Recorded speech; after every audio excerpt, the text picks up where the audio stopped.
സർക്കാർ ഹൈസ്കൂളുകളിലെ ഇംഗ്ലീഷ് അധ്യാപക നിയമനം അനിശ്ചിതത്വത്തിൽ. ഇംഗ്ലീഷ് പഠിപ്പിക്കാൻ ഇംഗ്ലീഷ് അധ്യാപകർ തന്നെ വേണമെന്ന് 2021 ഹൈക്കോടതി ഉത്തരവിട്ടെങ്കിലും സർക്കാരിന്റെ ഭാഗത്തു നിന്ന് യാതൊരു ഇടപെടലും ഉണ്ടായിട്ടില്ല. ഇതോടെ HSC റാങ്ക് ലിസ്റ്റിൽ വന്ന ഉദ്യോഗാർത്ഥികളും പ്രതിസന്ധിയിലായിരിക്കുകയാണ്. ഹൈസ്കൂളുകളിൽ ഇംഗ്ലീഷ് പഠിപ്പിക്കുവാൻ ഇംഗ്ലീഷ് അധ്യാപകർ വേണമെന്ന് 2021 ഹൈക്കോടതി ഉത്തരവിട്ടത്. 2021-22 അക്കാദമിക് വർഷത്തിൽ ഇംഗ്ലീഷിനെ ഭാഷയായി കണക്കാക്കി തസ്തികകൾ സൃഷ്ടിക്കണമെന്നാണ് ഉത്തരവിൽ ഉണ്ടായിരുന്നത്. എന്നാൽ 2022-23 തസ്തിക നിർണയത്തിൽ ഇംഗ്ലീഷ് തസ്തികകൾ സൃഷ്ടിച്ചുകൊള്ളാം എന്ന് സർക്കാർ കോടതിയിൽ സത്യവാങ്മൂലം നൽകിയെങ്കിലും പാലിക്കപ്പെട്ടില്ല.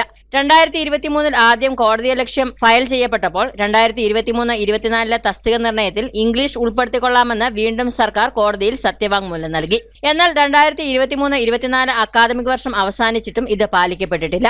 ഈ വർഷം തന്നെ സർക്കാർ പലതവണ സമയം നീട്ടി ചോദിച്ചിരുന്നു. ഈ സാഹചര്യത്തിലാണ് ചീഫ് ജസ്റ്റിസ് കർശന ഉത്തരവുമായി രംഗത്ത് വന്നത്. മറ്റു ഭാഷാ വിഷയങ്ങൾക്ക് തസ്തികകൾ സൃഷ്ടിക്കുന്നത് പോലെ ഇംഗ്ലീഷിനും തസ്തികകൾ സൃഷ്ടിക്കുവാൻ ഏതാനും ആഴ്ച കൂടി മാത്രം സമയം അനുവദിച്ചിട്ടുണ്ട്. എന്നാൽ ഹൈസ്കൂൾ ഹയർ സെക്കൻഡറി ലയനം നടക്കുന്ന അടുത്ത അക്കാദമിക വർഷത്തിലേക്ക് HST ഇംഗ്ലീഷ് തസ്തികകൾ സൃഷ്ടിക്കുന്നത് മാറ്റിവെക്കുവാനാണ് സർക്കാരിന്റെ ശ്രമം. 650ഓളം സ്കൂളുകളിൽ ഇംഗ്ലീഷ് അധ്യാപകരില്ല. 21 വന്ന വിധി 11ഓളം കോടതി ലക്ഷ്യങ്ങൾ മറികടന്ന് ഇപ്പോൾ 24 എത്തി നിൽക്കുന്നു. അപ്പോൾ ചീഫ് ജസ്റ്റിസായ AJ Desai, honourable chief justice പറഞ്ഞിരിക്കുന്നത് ഏപ്രിൽ 11 ഇതിനൊരു തീരുമാനം ഉണ്ടാക്കണമെന്നാണ്. പക്ഷേ ഗവൺമെന്റിന്റെ ഭാഗത്തുനിന്ന് പ്രത്യേകിച്ച് ഒരു നീക്കവും ഞങ്ങൾ കാണുന്നില്ല.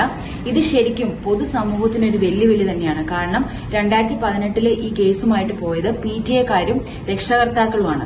തങ്ങളുടെ കുട്ടികൾക്ക് ക്വാളിറ്റി എഡ്യൂക്കേഷൻ വേണമെന്നുള്ള അവരുടെ ന്യായമായ ആവശ്യമാണ്. എന്നിട്ടും 2021-24 വരെ 3 അക്കാദമിക് വർഷങ്ങൾ കടന്നുപോയിട്ടും ഇതിനൊരു നടപടി ഉണ്ടാക്കാൻ സർക്കാർ തയ്യാറായിട്ടില്ല. ഇത് ശരിക്കും സാധാരണക്കാരായ കുട്ടികൾ നല്ല ഇംഗ്ലീഷ് പഠിക്കേണ്ട എന്നുള്ളൊരു ആറ്റിറ്റ്യൂഡിലേക്കാണോ പോകുന്നതെന്ന് ഞങ്ങൾക്ക് സംശയമുണ്ട്. അടുത്ത അക്കാദമിക് വർഷം പുതിയ സ്പെഷ്യൽ റൂൾ നിലവിൽ വരുമെന്നതിനാൽ സർക്കാരിന് ഈ തസ്തികകൾ സൃഷ്ടിക്കേണ്ടതായി വരുന്നില്ല. ഇത് മുൻകൂട്ടി കണ്ടുകൊണ്ടാണ് 2023-24 തസ്തിക നിർണയം അക്കാദമിക് വർഷം പൂർത്തിയാകാറായിട്ട് മനഃപൂർവ്വം ചെയ്യാതിരിക്കുന്നത്.